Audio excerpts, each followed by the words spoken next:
신앙이란 여러 가지로 정의되어질 수 있지만 바라봄과 따름이라고도 정의할 수 있습니다.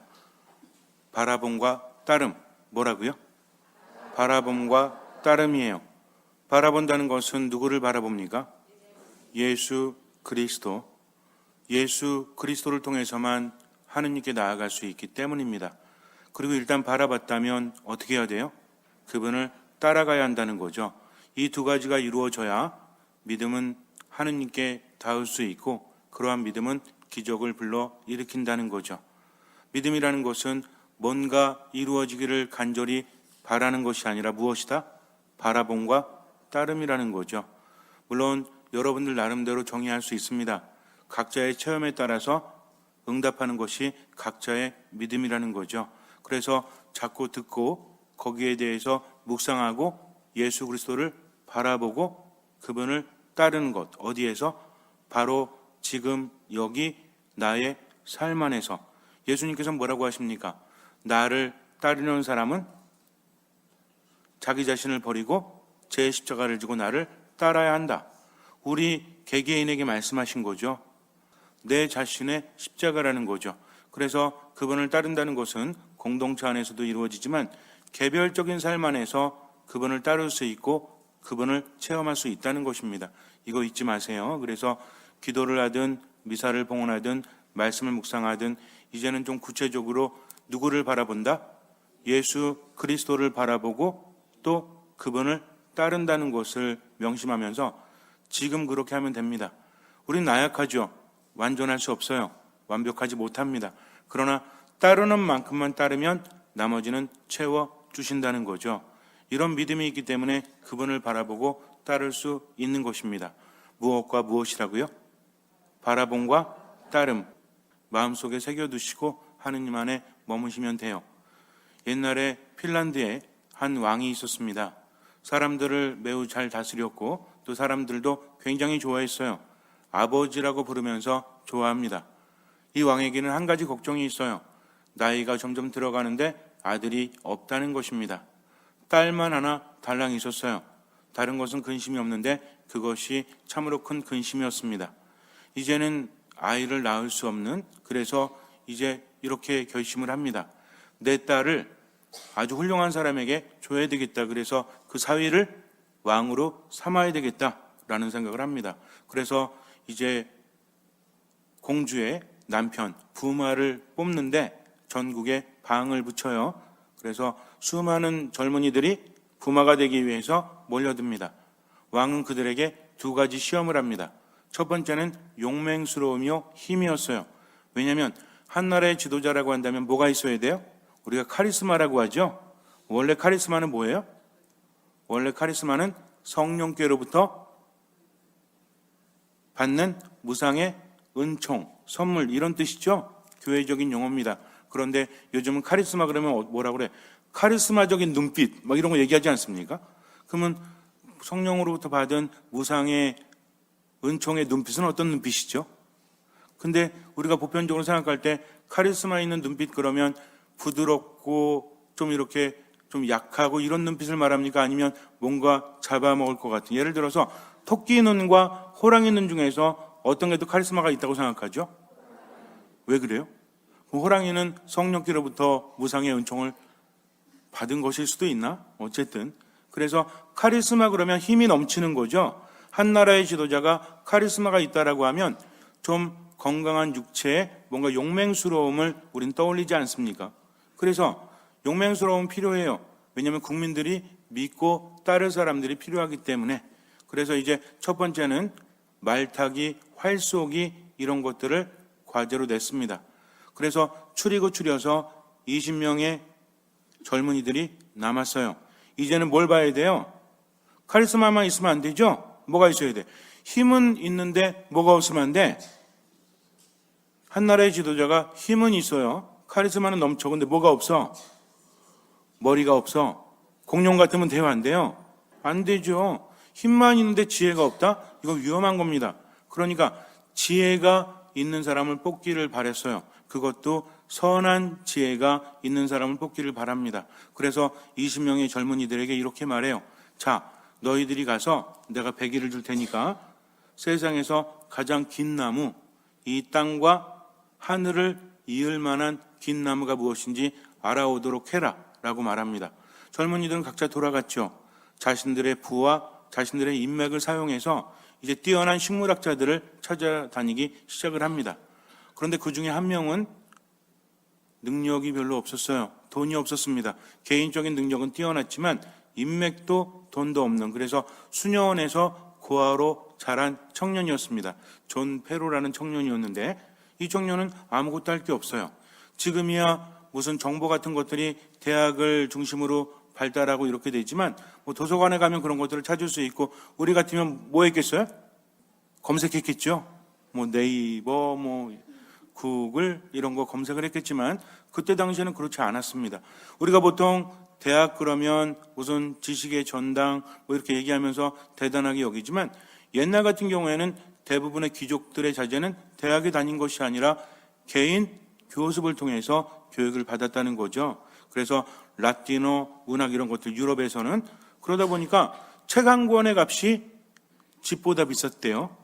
그래서 돈이 엄청나게 많지 않으면 훌륭한 스승을 모시지 못합니다. 비인비존이라 했죠. 그런데 점점 세상이 발달하고 이제 새로운 세력들, 뭐 상인들 이런 사람들이 돈을 많이 가지면서 이제 이 사람들은 토지 같은 거 많지 않지만 어느 정도 재력이 있으니까 사람들끼리 모여서 이제 스승을 하나를 모시고 모처럼 그룹과외처럼 하기 시작을 합니다. 형태가 변했다는 거죠. 그러면서 발전된 게 뭐예요? 이게 대학이에요. 그러니까 옛날엔 대학이라기보다는 대부분 무엇을 통해서? 개인 교습을 통해서. 자, 그렇다면 어떤 경우에 신분의 차이가 엄격할까요? 대학이 생겨난 다음일까요? 아니면 대학이 생기기 전일까요? 대학이 생기기 전이겠죠. 노력을 해도 배울 데가 없는 거예요. 그러나 귀족의 자제들은 기본적으로 어릴 때부터 개인 교습을 받는 겁니다. 이런 시대였다는 거죠. 이제 아주 철저하게 분리해요. 이 사람은 수녀님들뿐이 또는 신부님들뿐이 아는 사람이 별로 없었기 때문에, 그래서 수녀님들께 가서 여쭤봤죠. 수녀님, 세상에서 가장 긴 나무가 어떤 나무일까요? 그랬더니 수녀님이 저 나무? 뭐 이렇게 정말 알 수가 없는 것이죠. 그래서 이제 이 사람이 고민을 하는데 아무리 고민을 해도 안 되는 게 있고 되는 게 있죠. 며칠 동안은 이리저리 헤매어 봤지만 아무런 소득도 없었습니다. 그래서 할 수 있는 것은 기도뿐이 없었어요. 그래서 성당에 와가지고 앉아가지고 이제 기도하는 거죠. 주님, 저는 최선을 다했습니다. 제 삶에 있어서 뭔가를 이뤄보고자 노력했지만 이제는 제가 할 수 있는 것이 아무것도 없습니다. 그저 당신의 길을 따라가겠습니다 하면서 기도했지만 아무런 응답도 있지 않습니다. 그러다가 이제 당일날이 되어서 어쨌든 가야 되니까 일어나서 힘없게 걸어가는데 갑자기 스치는 게 있어요. 그래서 뒤를 돌아서 제대를 바라봤습니다. 뭐가 보였을까요? 십자가가 눈에 띕니다. 그는 그때서야 깨달았어요. 저 십자가야말로 땅과 하늘을 이어주는 것이구나. 그는 기뻐하면서 왕에게 갔습니다. 다른 사람들이 이제 어느 나라에 무슨 나무 하면서 여러 나무를 냈지만 왕의 얼굴에는 기쁨이 없었어요. 그 누구도 지혜롭게 답하지 못해서 늦게서야 헐레벌떡 도착한 존 페로는 왕에게 아뢰입니다. 제가 알아왔습니다. 그래, 그것이 무엇이냐? 그것은 바로 십자가입니다. 왕은 그를 칭찬했고요. 그리고 그를 자신의 사위로 삼았다고 합니다. 자, 이 이야기는 우리에게 굉장히 중요한 이야기입니다. 하늘과 땅을 이어주는 나무가 무슨 나무다? 십자나무라는 거죠. 십자나무 자체가 중요한 것이 아니라 거기에 누가 계시기 때문에? 예수님께서 계시기 때문입니다. 십자가는 기본적으로 무엇을 의미하죠? 고통을 의미하고 죽음을 의미하죠. 그런데 그분이 하늘과 땅을 이어주는 분이라는 거죠. 여러분들 이제 잘 들으셔야 돼요. 물론 그동안 열심히 들으셨던 분들은 어느 정도 개념이 있으시기 때문에 제대로 이렇게 쉽게 파악하실 수 있겠지만, 그렇지 않으면 조금 헷갈릴 수 있기 때문에, 세상이라는 것은 고통이죠. 어쩔 수 없어요. 인간은 나이가 들면서 어쩔 수 없이 무엇을 향해 가까이 갑니까? 죽음을 향해서 가까이 갈 수밖에 없다라는 거죠. 자주 말씀드리지만 어릴 때는 희망을 가지고 세상을 살아가지만 우리가 확인하는 것은 무엇입니까? 결국은 인간은 육체적으로 나약하고 영적으로 나약하고 정신적으로 나약한 존재. 그러면서 점점 무엇을 잃어요? 기쁨을 잃고 행복을 잃고 평화를 잃어간다는 거죠. 세상은 먹고 살기에 너무나 좋아졌다라고 하지만 그러나 행복도는 점점 어때요? 점점 떨어지고 있다는 거죠. 여러분들은 하루하루가 즐겁고 행복하고 더 이상 바랄 것이 없으십니까? 그럴 수도 있죠. 근데 우리는 영향을 받죠. 어떤 영향을 받아요? 그저 나만 아침에 일어나서 굶지 않고 또 하루 그냥 편안하게 살고 저녁에 잘 자면 편하네요? 우리는 연결이 되어 있죠. 그러니까 내일이 아니라도 안 좋은 소식이 들리거나 그런 것들을 보게 되면 무엇을 느낍니까? 나랑 상관없어 그래요? 영향을 받습니까? 안 받습니까? 그럼 우리가 매일매일 보는 뉴스라든지 접하는 소식이라든지 이런 것들이 우리를 기쁘고 신나게 만들어요? 아니면 우울하게 만들어요? 우울하게 만들지 않습니까? 점점. 그리고 나하고 상관없이 점점 어때요? 미세먼지다, 또 환경오염이다, 이런 것 때문에 뭐 환경 호르몬이다, 이런 것들 때문에 나도 영향을 받아야 안 받아요? 옛날에는 산에 올라갈 때 날씨 안 봤어요. 그냥 비가 오거나 눈이 오거나 그러면 오늘은 아이젠을 차고 가자, 오늘은 그냥 우비를 입고 가자 이랬죠. 요즘 뭘 봐야 되는지 알아요? 미세먼지 합쳐버렸어요. 미세먼지 농도, 미세먼지 측정치를 보고 뭐라고 써 있어요? 요새 바보가 된 것 같아. 밖에 나가기 전에 뭐부터 봐요? 여기 스마트폰 보면 뭐라고 써 있죠? 오늘의 미세먼지 나쁨. 그러니까 클릭해보죠? 그러면 갑자기 뭐로 바뀌어? 보통으로 바뀌어요. 이 심정은 모르실 거예요. 해보지 않은 분들은.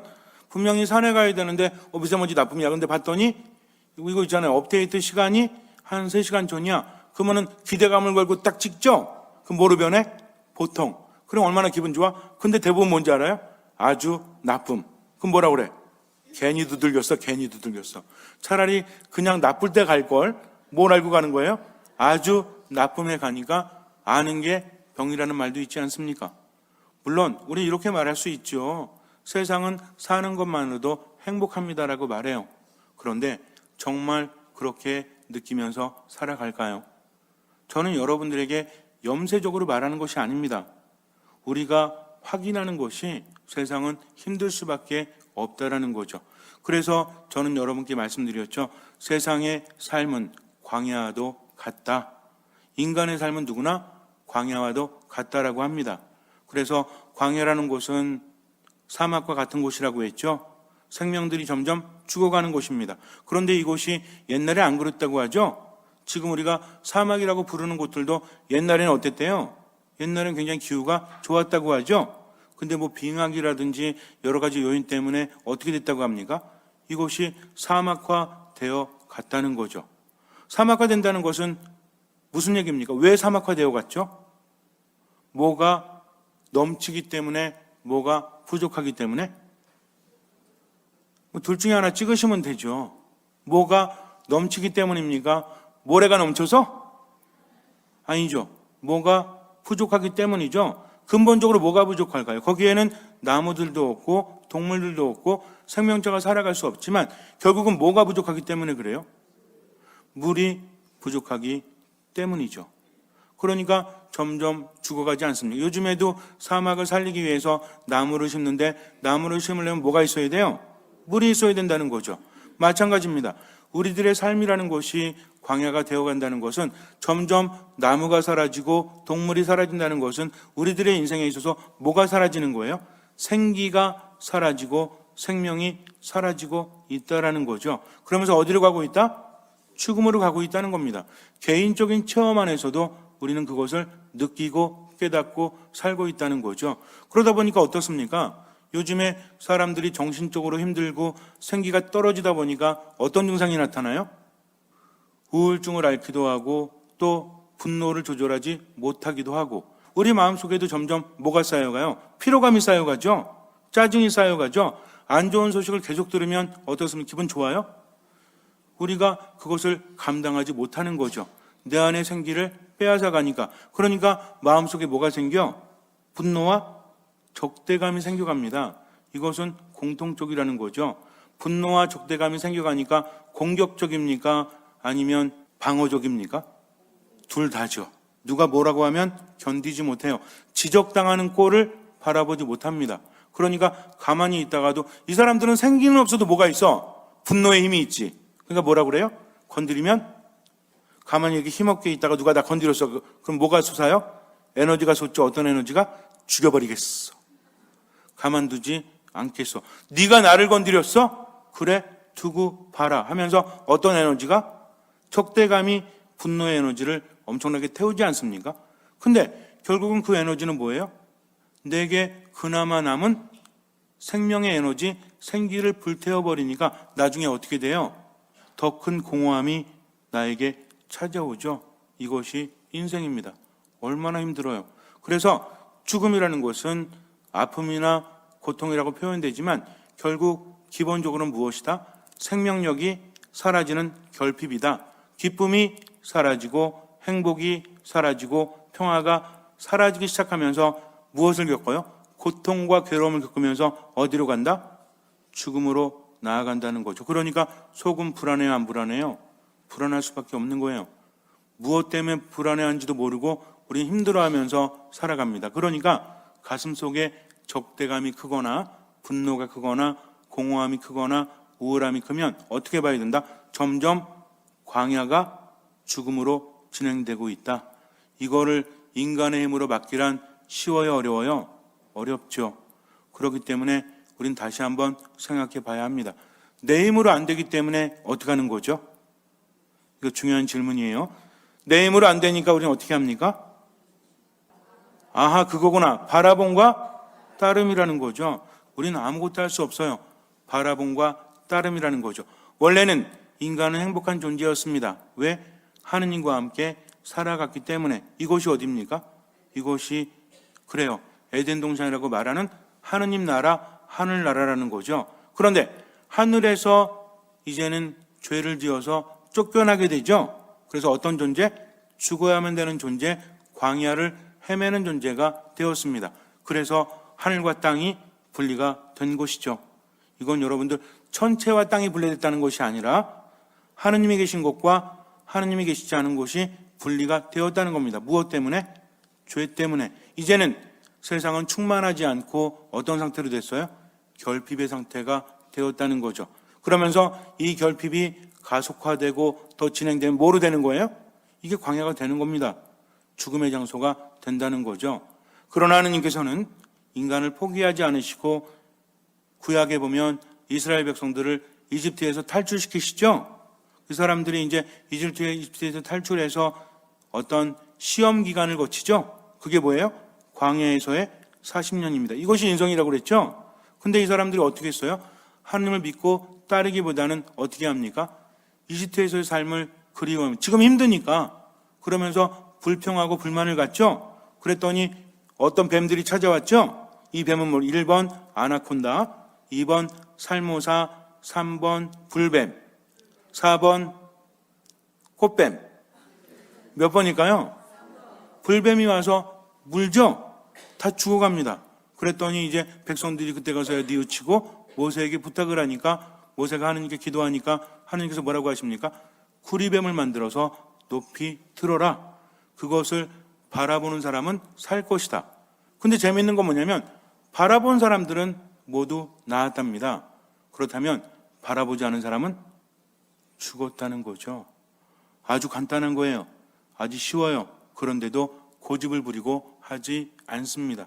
이제 세상이라는 광야에 예수님께서 구리뱀이 돼서 들어 올려지십니다. 높이 들어 올려지셨죠? 바라보기 편하다는 겁니까? 바라보기 어렵다는 겁니까? 여러분들 지금 우리가 여기도 있고 2층에도 앉아 계시지만 십자가 다 보이세요? 안 보이세요? 다 보이죠? 왜? 높이 달려있기 때문입니다. 그러니까 예수님께서 높이 들리셨다는 것은 예수님을 바라본다는 것이 어렵다는 거예요? 쉽다는 거예요? 쉽다는 거죠. 바라보는 사람은 어떻게 된다? 모세가 광야에서 뱀을 들어 올린 것처럼 사람의 아들도 들어 올려줘야 한다. 믿는 사람은 누구나 사람의 아들 안에서 영원한 생명을 얻게 하려는 것이다. 바라보는 사람은 뭘 얻어요? 영원한 생명을 얻는다는 거죠. 그러면서 이제 죽지 않고 영원한 생명을 얻게 되니까 무엇과 무엇이 연결이 되죠? 기쁘고 평화롭고 죽지 않고 영원한 삶을 누리는 것이 바로 어디다? 하느님 나라요 하늘이다. 그런데 인간이 교만의 죄를 져서 하나님의 뜻을 어겨서 더 이상 그분과 살지 못하게 됐다고 그랬죠. 근데 이제 누가 회복시키세요? 예수님께서 들어 올려지시고 그분을 바라보는 사람들은 누구나 영원한 생명을 얻는다고 한다면 이제는 하늘과 땅이 분리되는 것이 아니라 그분을 통해서 연결이 된다는 겁니다. 어떤 커다란 강줄기가 있는데 그로부터 먼 곳에 이제 밭을 개간하려고 합니다. 근데 여긴 물이 없었어요. 그러니까 어떻게 합니까? 강에서 물을 끌어다가 물을 대주죠. 끌어들이 먹으면 뭐가 있어요? 물기를 내주면 되죠. 물길이 이렇게 흐르지 않습니까? 그래서 물기를 내주면 이곳이 농작물이 자라지 못하는 땅이었다가 물이 들어오고 나감으로 인해서 어떤 땅이 돼요? 이제는 비옥한 땅이 되지 않습니까? 그래서 사막이 된다는 것은 물이 없기 때문이요. 모든 것들이 결핍되어져 간다는 거죠. 우리가 세상을 살면서도 필요한 것들이 많지만 기본적으로 물과 같은 영원히 목마르지 않을 생명수를 얻지 못하면 나머지도 결핍되어질 수밖에 없다는 것입니다. 그래서 예수님을 바라본다는 것, 그분을 따라간다는 것은 그런 의미가 있어요. 그래서 기본적으로 내 삶은 광야이기 때문에 나는 아무것도 할 수 없고 점점 결핍을 느낀다면 첫 번째 동작은 뭘 해야 되는 거죠? 눈을 들어서 그분을 바라보는 겁니다. 바라본다는 건 뭐예요? 그분의 말씀을 듣고 그것에 모든 것을 맡기고 따르려고 준비하는 거죠. 이제 중요한 게 있습니다. 바라봤으면 어떻게 해야 돼? 따라야 돼요. 자, 생명이 세상에 왔어요. 누구 때문에? 예수 그리스도 때문에. 그렇다면 생명이라는 것은 충만함이라고 했죠. 죽음은 뭐라고 했습니까? 결핍이라고 했습니다. 이제 빛이 세상에 왔습니다. 빛은 충만입니까? 결핍입니까? 그래서 생명과 빛은 연결이 되는 거죠.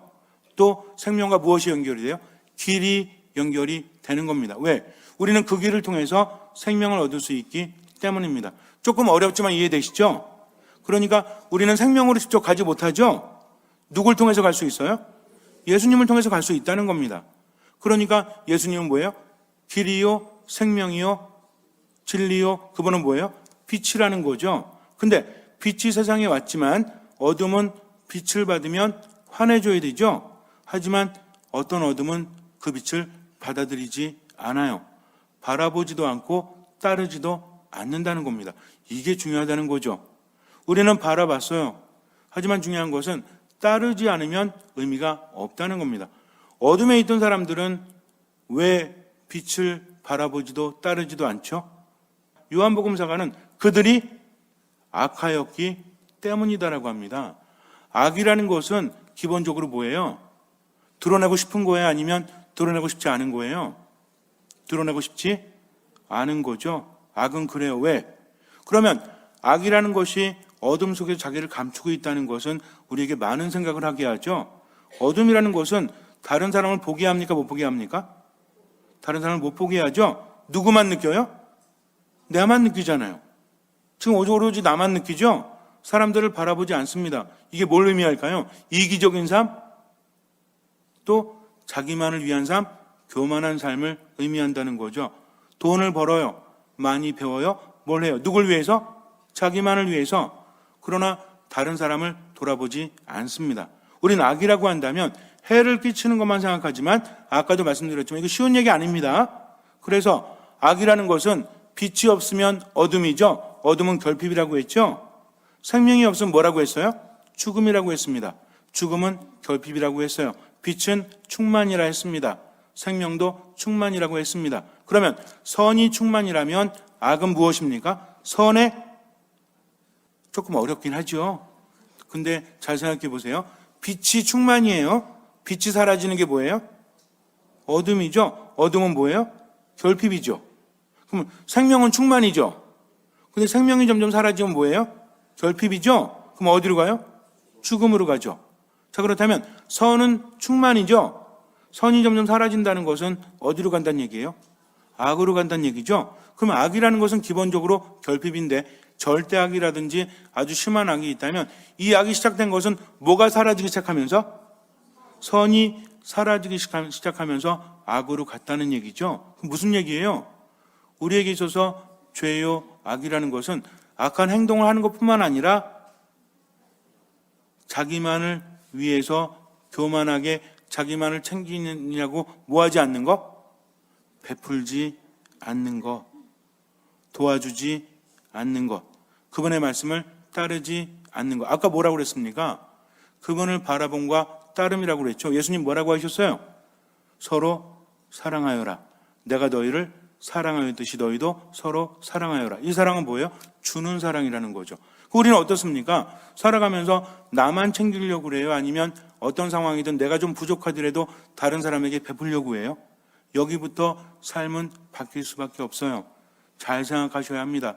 더 많이 가져도요, 결국은 죽어요. 그렇다면 우리에게 주어진 시간 안에서 더 많이 가지려고 하는 것이 아니라 어떻게? 그분을 바라보고 따르는 거죠.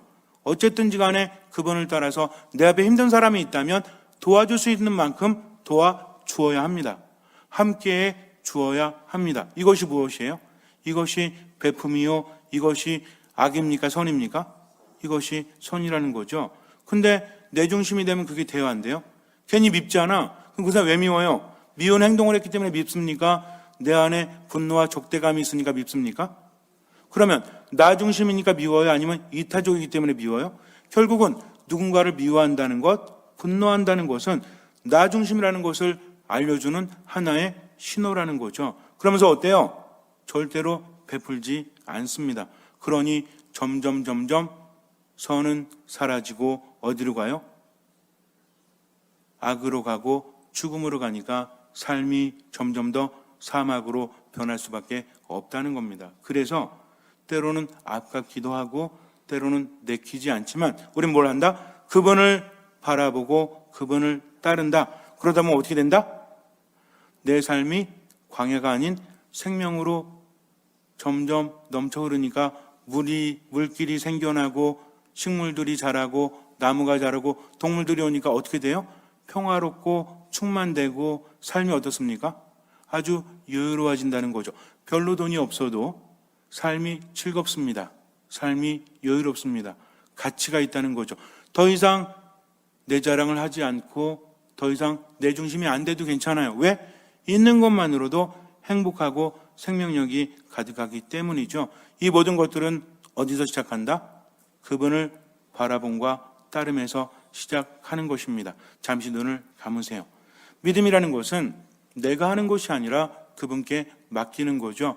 우리들의 인생, 광야를 생명의 땅으로 바꾸는 것은 우리가 할 수 없지요. 그분이 해주십니다. 하늘과 땅을 이어주시는 분이죠. 그분은 높이 들어 올려지셨습니다. 바라보는 거 어려운 거 아니에요. 바라보고 그분을 따라야 합니다. 할 수 있는 만큼만 최선을 다하는 거죠. 때로는 넘어지고 때로는 실망스럽더라도 그래도 그분을 바라봅니다. 절대로 그분은 우리를 포기하지 않기 때문입니다. 지금 이 순간 그분을 바라보십시오. 그리고 따르십시오. 그리고 무조건 베풀면서 살아가십시오. 주님께서는 그 믿음을 보시고 우리 삶에 놀라운 기적을 일으켜 주실 것입니다.